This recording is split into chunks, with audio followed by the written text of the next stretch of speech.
Are they in person? Are they in person with the banner? Holy shit. Did they take COVID tests? Did they take over? It's the All Day Everyday Show with All Day AJ and Manny Ruffin, man. Come on. Part of the Vendetta Sports Media Podcast Network. Producer Christian Lathrop, Manny Ruffin. My name is Alex Jacobs. Let's go, fellas. Look where we are. Look where we are. We are in person. Finally, we have the best goddamn mics in the game. We got a cloud lifter. And here's the thing.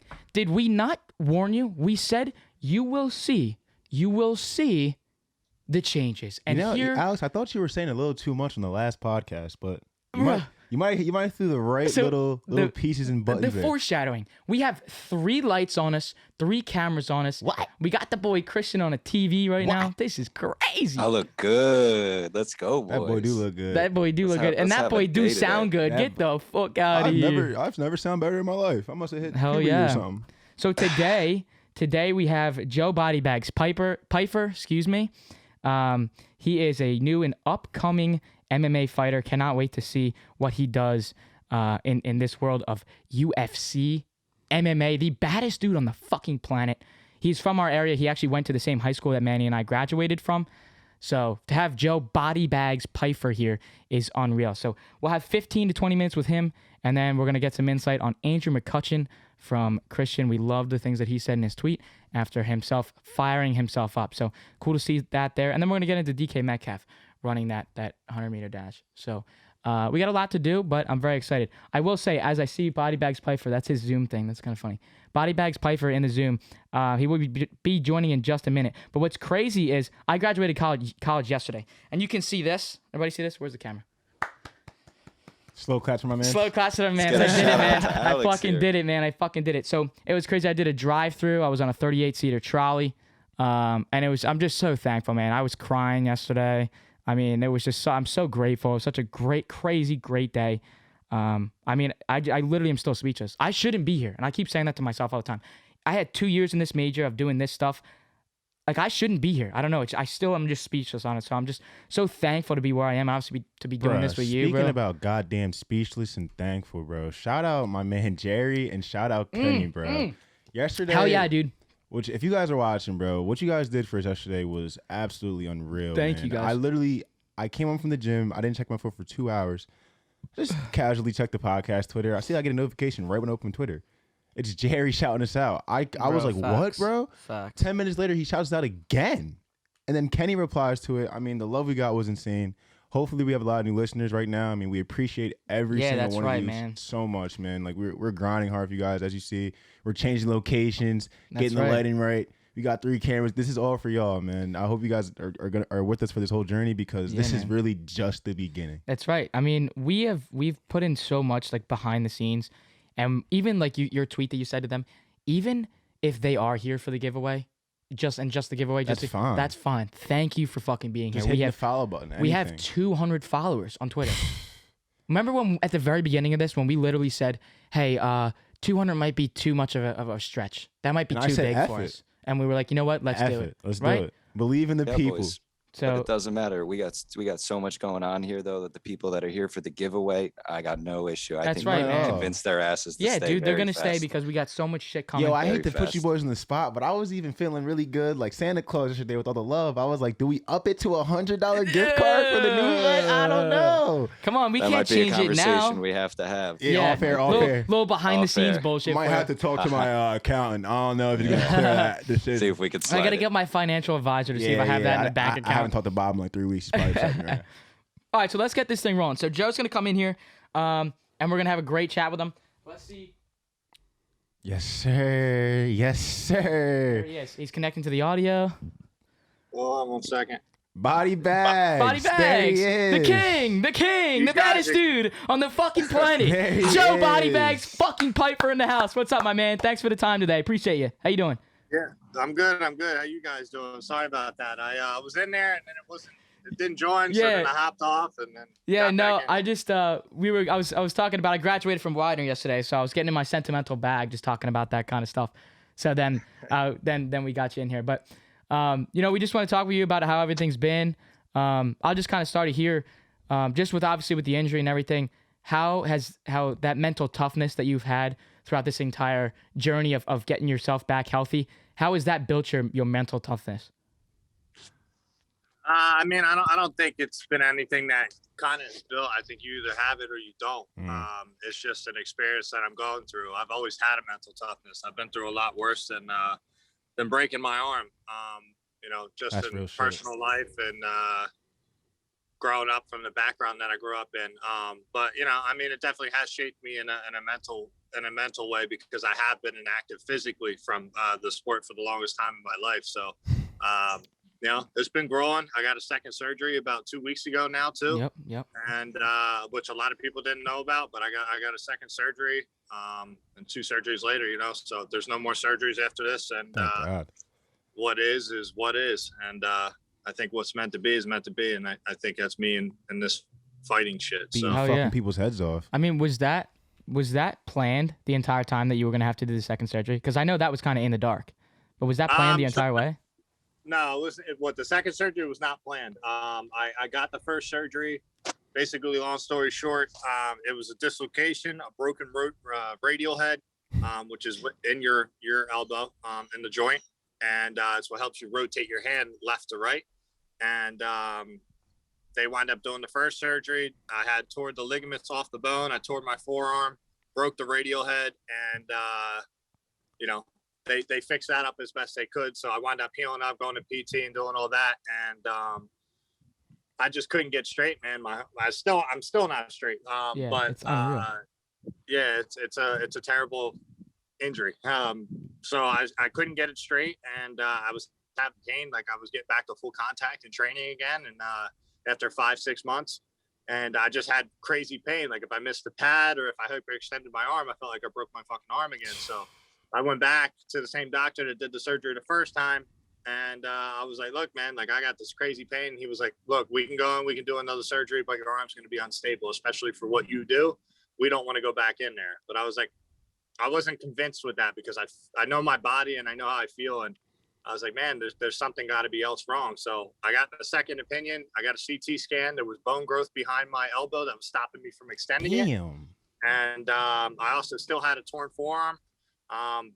Jesus. And you know, they went in there and I got a second surgery, so they cut me on the inside as well as the outside now. Look at that. God damn. And you know, they released the anterior capsule, which is basically like a clear saran wrap around the muscle that keeps it tight as a joint. They cut that on the one side to just free it up a little bit, and they removed some bone from behind the elbow. You know, and they tried to get it as straight as they could without making it any less stable than it was. So that's where we're at now. It's fucking crazy. Unbelievable. Joe. You know what's wild too, man? I thought about it earlier when we were getting you on the show. I've known you for a long time, dude. Like just me and you personally. I feel like how old were you when you first moved to media? I was 16 when I first came up. 16, right? Yeah. You were 16. I was probably like 14, 13. I don't know if you remember this. Yeah, exactly. Every day at that park, bro. Every day we played. You and your pop too. But I don't know if you remember the one day. Because you told us you were into fighting and all that. And I had my older brother. And he was probably like 22 at the time. You're probably 16. He's probably like 22, 23. And I thought my brother was some big, bad, tough guy. You know what I mean? And I don't know if you remember, but he came up there and slapboxed you. And you knocked him on his ass. You knocked him right on his ass. And that's when I knew, like... I think you tripped. I didn't really hit him hard. All right, we'll be nice to him. He's a humble guy. Look at this man. He's humble. We'll be nice.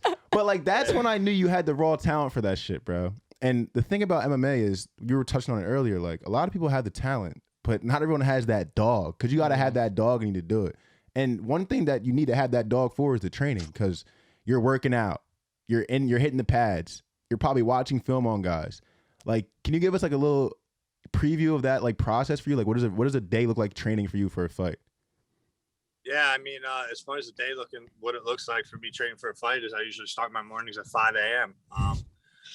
When I'm in training camp, and I'm up at 5 a.m. I'd be working with my coach at 6 a.m. and I go home, I sleep, I wake up, I'll go lift, go home, I sleep, I wake up, and then I go train again, wrestling or you know, jiu-jitsu or boxing, like pad work and whatnot. So it was you know, not every day was a 3 a day. Sometimes it was just a 2 a day. Like I would get my morning. Sometimes it was just a 2 a day. Yeah, and not every day is a 3 a day. That's unbelievable that you're even saying that.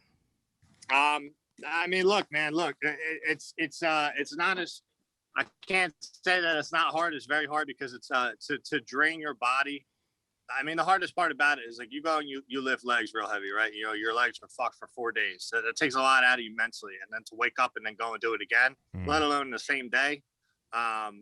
You know, it does. It requires a lot of mental fortitude to stay healthy and motivated. You know what I mean? And, you know, once you get past that tired and fatigue point, that's when you really find out the kind of person that you are. So, like I said, I've been doing this shit since I was 4.5. I started in jiu-jitsu, and then I started boxing 6'7" from my father. And, you know, as abusive as my background was, because I'll tell you what, I bet playing on the basketball court, you wouldn't have thought it was as bad as it was. Right. And so, you know, I wound up running away from home in the midst of all that. So, and never went back. So I think that's where like the mental toughness really kind of started from there. You touched on that at the beginning too. But I mean, like Manny said, I mean, you got to have that for this type of shit. So is there kind of any type of update when we might be seeing you back in? I know, again, second surgery and then all this PT that you got to go through. Is there maybe some type of plan where you think you'll be back there ready to go? Yeah, I mean, there's no set date or anything like that, but I've been in contact. I'm under a great manager, and Lloyd Pearson, who's with Vayner Sports. Gary V and his brother own it. And we have like the ex-UFC heavyweight champ, Stipe Miocic is under us, Tony Ferguson, Chris Weidman, Eddie Alvarez. So we have a lot of big guys. But anyway, that's my manager. And, you know, me and him have stayed in contact and we've talked. You know, thankfully the UFC has paid for all this shit with my surgeries and whatnot, and PT and whatnot. So it pays to get hurt in the UFC, that's for sure. So fucking better, dude. Yeah. Yeah, I mean, look, I'm looking to fight at the end of the summer. That's what I'm campaigning for, but I'm also looking to fight when I'm ready, when I feel like I'm better than I was, you know what I mean? So right now I've been pretty physically inactive. And then when I came back, I joined a new team in North Philly. I joined Daniel Gracie's of North Philly, and I'm under John Marquez and Daniel Gracie now. You know, me and my other coach, Sam Morpizza, were working intermittently. We're still cool and all. It's just I needed to get to that next level, and he was on board with that. So I made a team switch, and look, man, I don't have a set date because I don't know when my arm's going to feel 100%. So when that feels 100%, I'm ready to fight, man. Yeah. So, you know, I also got to get my body back. I'm down 20 pounds. And I have had the hardest part about all this has been fucking staying still. And not lifting and not running and not using my arm the way I want to use my arm, because it'll really put me back even further in the long run if I don't listen to what they say. So I'm hoping by the end of the summer, if not, definitely by fall, I'll be back in there. So before the end of the year, I expect to be fighting again. Let's go. And I'm at 100% back to fighting. So, bro, we're so hyped to see you out there. You know, it's crazy. Like it hasn't really like. It's set in for me when I saw you on that fight card that you're in the UFC, but like it still it's so cool, man. Like, cause I'm such a fan, you know. I'm not in the UFC, so the question I have for you is like, do you still get that kind of like fan mentality when you watch guys? Like, who are your favorite fighters right now, if you have any, or are you just locking on you? So I don't get overtaken by like the giddies or, you know, being like, I'm a fan of the sport. I love the sport. I watch it every weekend. I bet on it every weekend. Hell yeah, he does. Yes, sir. I lose a fuck ton of money. I'll win a fuck ton of money. So but I love fights, man. I'm a fan of the sport and always have been since a kid. As far as who I'm a fan of, I love Conor McGregor, man. I love Conor McGregor. I love Jon Jones. I always love watching Khabib. I think Michael Chandler is one of the best lightweights out there. I love watching him. Been following him since he fought a good mentor and friend of mine, Eddie, when he was the Bellator champ. Yeah. So, I mean, I have a shit ton of people I'm fans of. You know, I admire their career, and I admire them in the fighting aspect. Like everybody will say their shit about Conor and everybody will say their shit about Jon Jones, but Conor brought fighters pay to another level that it was never at. Facts. He showed you that you become a multi-millionaire through the opportunities of fighting, not necessarily through fighting, but the opportunities that fighting provides, who you know, and it's all about who you know. So Jon Jones, I mean, man, I think he's the epitome of a complete fighter. I don't give a fuck what anybody says about him having close fights. That guy is the best pound for pound over me, but anybody, I think he's the number one. Put his personal shit with his personal life, put that shit to the side. Put the whole pictogram bullshit about him getting popped. Put that to the side. He's the greatest mixed martial artist that there's ever been. So yeah, and you touched on betting on those fights. I think what was crazy for me, just being a fan, because I remember seeing you in Will Harmon's room. I would be struggling with my fucking math test, and you'd come in there with Dave Stevens bullshit. And so to see, you know, your progression and everything, what really kind of hit it for me was when you were in that Contender Series fight, and I saw your name on fucking DraftKings, and I could bet on Joe Pyfer to fucking win. That was unreal. Like, because you know that person. I was a fucking underdog. Yeah, I know. Bro. That's what I said. We hammered it. I'm like, this is a fucking. We're gonna rob DraftKings. This is a joke. And I know. I know a lot of people that dropped a lot of money on me, and obviously they lost it. But like I think anybody that watched that fight knew I was winning. Dude, you had him kicking his ass. I was just starting out. Like I was just creeping it up. Like I didn't start out real hot. I started out slow because the entire game plan for that fight was to start slow and fast. And I made a mistake of, you know, there was no fans for the first time. So, I quarantined out. I felt amazing. I felt great. The weight cut, I cut 30 pounds. I was 220. I came down to 85. I was in the best shape of my life. I felt. You know, I made a mistake by going for a guillotine, and he lifted me, and I posted my hand out. You know, I wrestled in high school. Obviously, you guys know. I wrestled in high school. I was super successful wrestling in high school, and I've landed that way 1,000 fucking times in my life, and it just so happened that it broke, man. I thought I felt before. You know, it is what it is. I couldn't have done anything about that. So, you know, I didn't hang my head low. I still don't hang my head low. Like I'm my name's already out there. It's not like I got to fight. Exactly. You're going to be there. If I got to take a warm-up fight to get back in, sure. If they give me another Contender Series, I'll do whatever the fuck I got to do. You know, you put a bum in front of me, I'm going to put him to sleep. You can't put me against a bum and expect me not to finish him. We're riding BODYBAGZ to the moon, baby. Yeah. Because that was what was crazy for me is like, you were an all-star wrestler. And like, you just had to, you know, get the hands right, get the boxing hands right. And then seeing these videos of you just hitting these dudes in the fucking jaw, and they're just dropping. I was about to say, dude, bro, I'm gonna be scared just like being near him. Out of all, I've seen a good bit of your knockouts coming up, and a lot they're vicious, bro. Like I don't know if you killed a couple guys. I was concerned for a couple of dudes. Specifically the one dude, the tall guy in the dreads, what you did to him. I don't know if you know exactly what I'm talking about, but I thought he died. I thought you killed that man. What's your favorite knockout, bro? That's an easy one because I have a favorite knockout. Oh, look at that. My favorite knockout was my pro debut, where I mounted the kid and I just kept hitting him in the face. Already out, but I just kept hitting him. I just like the thing that people don't realize is like even when I was slap boxing at 16 years old, like I never wanted to hurt people. Like I wanted to box and I wanted to, you know, establish myself. Like I always wanted to test myself. Like, and I grew up competing. I started competing at 5 years old in jiu-jitsu tournaments. So it was like, I was never the biggest dude. I was never the strongest guy.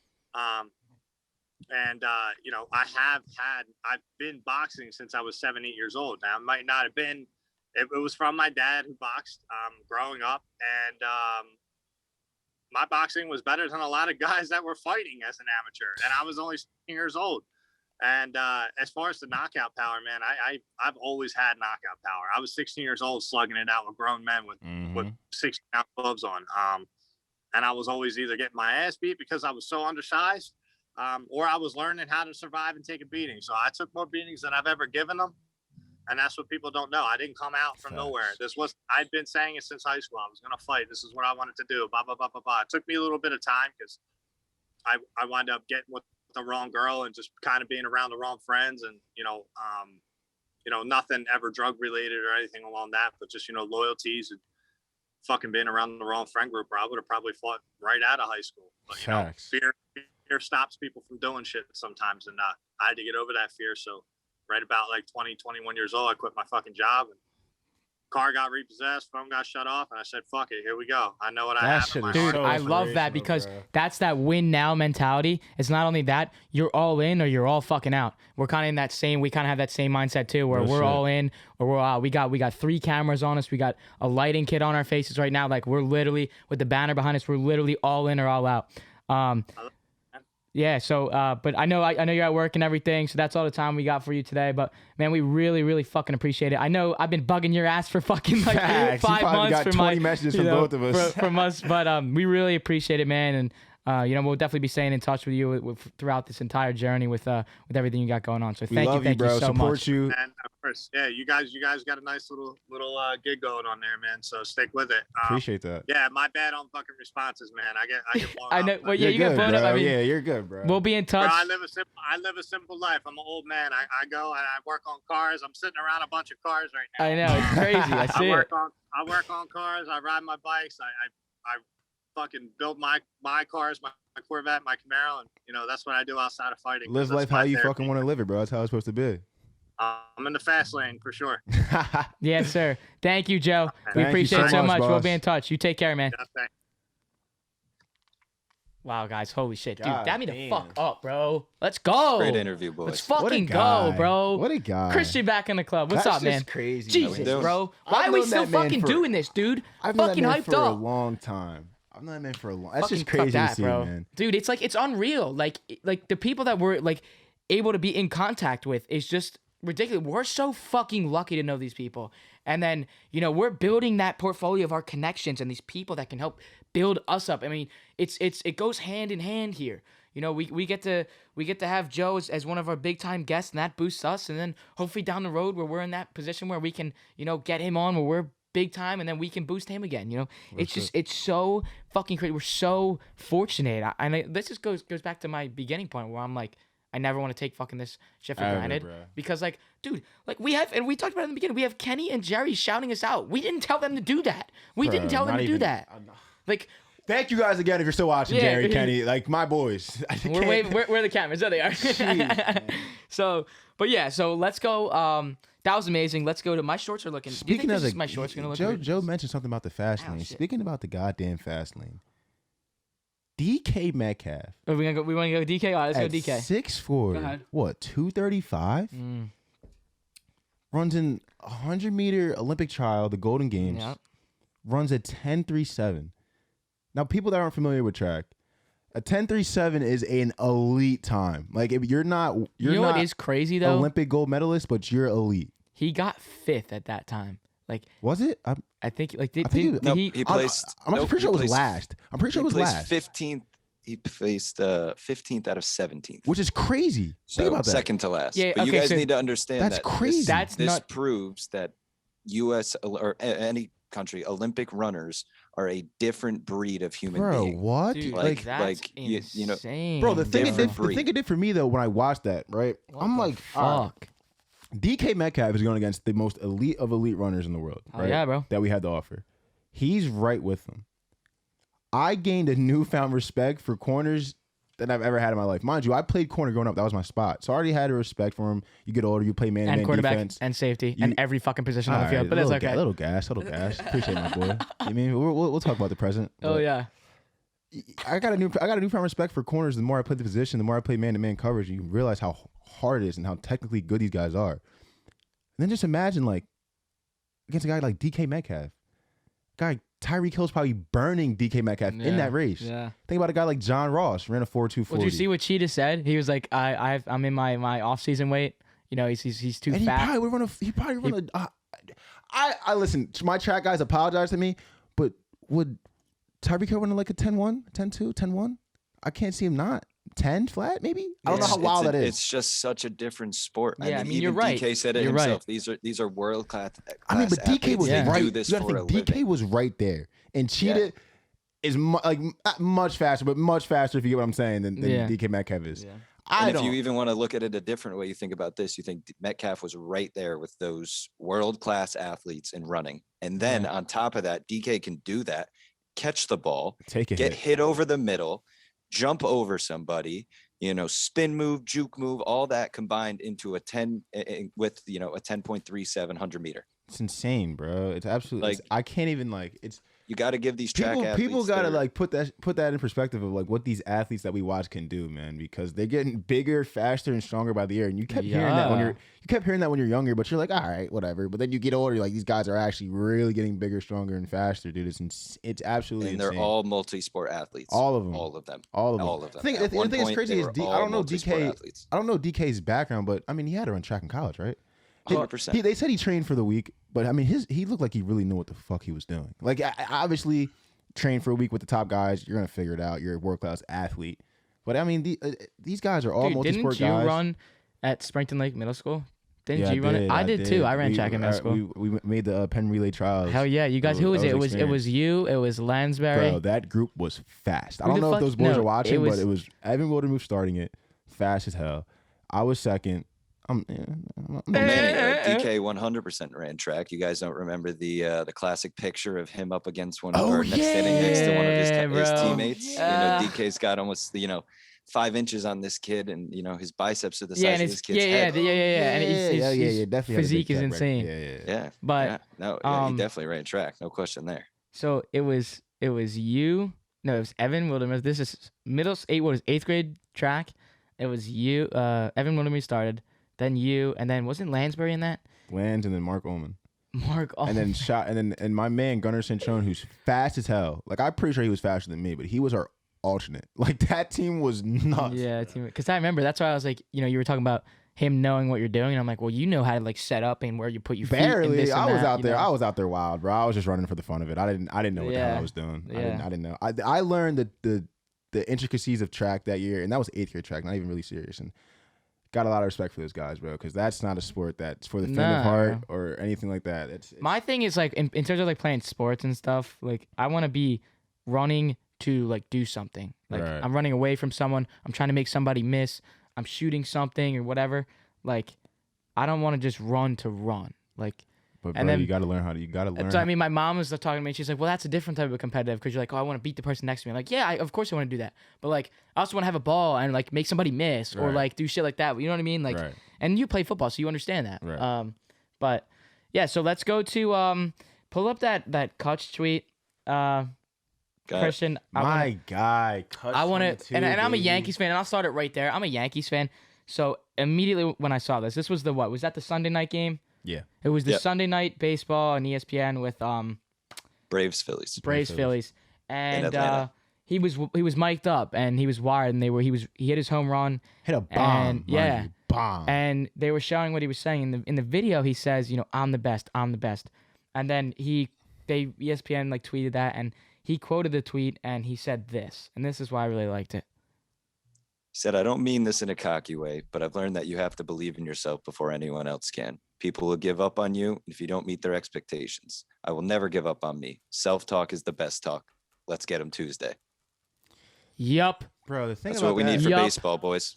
It's what you need. What you need for baseball too, and anyone watching this can take that because that's what you need for life, dude. You got to be confident in yourself 100%. Even doing a show like this, I mean, I don't sit in the mirror and call myself the best in the world, but you gotta have that fucking mindset, dude. No one's got you like you. No one's gonna support you like you. So you gotta watch what you say to yourself, bro. I love seeing guys even in sports when I played. I mean, even athletes watching this can attest.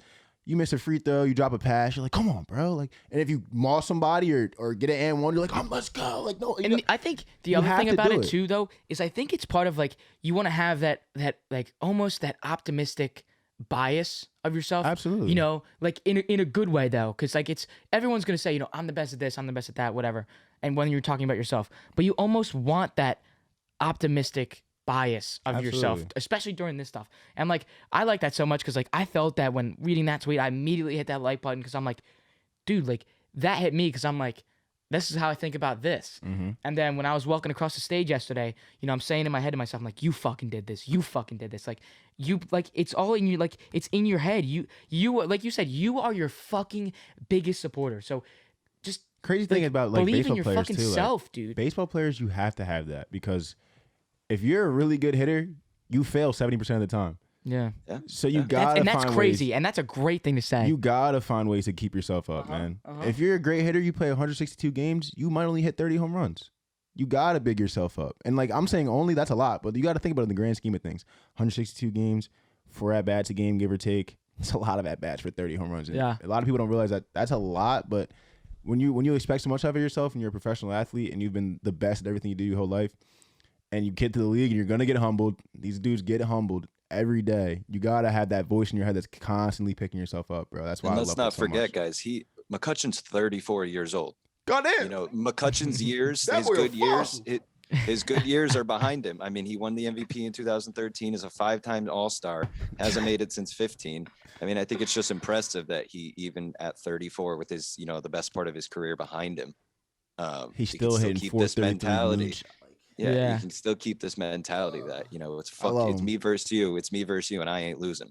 Right. Exactly. And that's why, like, I don't know, just seeing that was just so, like, that shit's bigger than fucking baseball, what he was saying. Like, and, I think about it, like I said, like, I like to think about it when I was reading that about this, and then obviously graduate and everything. But more importantly, this, like, and I had to go back to it because we said it in the very, very beginning about where we are, where we're sitting. But we've been talking about this for fucking so long, about actually getting everything set. I mean, we've been doing so many fucking things behind the scenes where we want to get this stuff set. And then when it's actually here, you're like, wow, you did that. What's fucking next? What's the next thing on the checklist that we're now putting on there that we can do, that we can say, we did that. Okay, what's next? We're able to get bigger and bigger. Okay, what's next? Like, I just remember saying, oh, we were talking about going into, you guys have seen that are watching, you guys have seen the studio, the small little studio in a closet that I have. And Manny and I had conversations of saying, we have to go in there and do it. But then now we're like, we had different conversations where we're like, oh, let's pull it back. Let's run that back a little bit and then actually try to build how we're actually going to do this, where we're going to do this, what we need, a lot of planning, this, and this. So it's like, it's just so surreal. Like, you're actually here doing this. And then, obviously just being so fortunate and lucky to be doing this, but like, it's not that I'm lucky. It's not that we're lucky, because we fucking worked for that. We put in that work and we fucking believed in ourselves. So that's why, like, that tweet that he had literally just hit me to a whole nother level of obviously what we're doing here and what I want to do. Because like I said, college is over now. Like, I don't have any classes, nothing. Like, this is what I'm doing. This is my life. And it's funny that even from what you said, like, we were debating about doing the show in the closet and McCutchen picking himself up and all that, and now we're out here, all that culminates together. Just think bigger, dude. Yeah. You know what I mean? You think bigger, bro. Anything's possible if you put the work in. I mean, I'm sure Andrew McCutchen, there was a point where he was just another kid in the States playing baseball, just like the millions of kids across the world that play baseball. And like, there's those doubts that come in your head, like, damn, like, can I make it to MLB? Yeah. Like, can I really do this shit? And you just gotta, like, you just gotta think bigger. I think that's like probably honestly step number one for any athlete, any creative, any podcaster, YouTuber, whatever you do, bro. Just think bigger, because the world is really your oyster, man. If you're willing to pay the cost for what you want to do. Because God damn it, I slept about 2 hours in the last 36 hours. Bro. Probably slept about 3 hours. This man is working overnight shifts, public safety at a university, and this man's is coming here on no fucking sleep to do this. Talk about like grind time. Think bigger. Like throwing the sleep out the window. Think bigger. That's all. So that, I think that's a great way to end the show there at the 49th, give or take, minute. Again, Very we just want to punctual, say, we're trying. I just want to say that, I'm very thankful. We are very, very thankful for everyone that is here with us, across this, as we go across this entire journey. We're so thankful for everyone here. We're growing at a fast rate, and I don't think, we talked about this too, I don't think we thought it was going to go as fast as it's going. And I don't know if, like, I'm not trying to say, we're going 100 mile an hour down the goddamn highway. There's a specific reason why I said when we first made this giveaway, like, bro, we're doing it at 200 followers. I saw it. And it low key came, like, it came right on time. It did. It came right on time. Literally, it fucking did, because, I mean, look, like, our very first show, and we're in person. So I think the other part of that is, like, we're taking it seriously. So this shows that we're taking it even more serious than we were just, you know, on a Zoom. But you can follow our podcast Twitter, you know, all the new guys here at ADED Podcast. And, you know, you'll get some updates on sports stuff, you know, all those giveaway stuff, anything like that, all on the Twitter. And then for clips and other related content, maybe pictures of what the studio looks like now. I guess we can call it a studio, you know, with other mics and everything. Area 51. Area 51. That is at ADED Pod on Instagram. You'll see clips, see some pictures of this.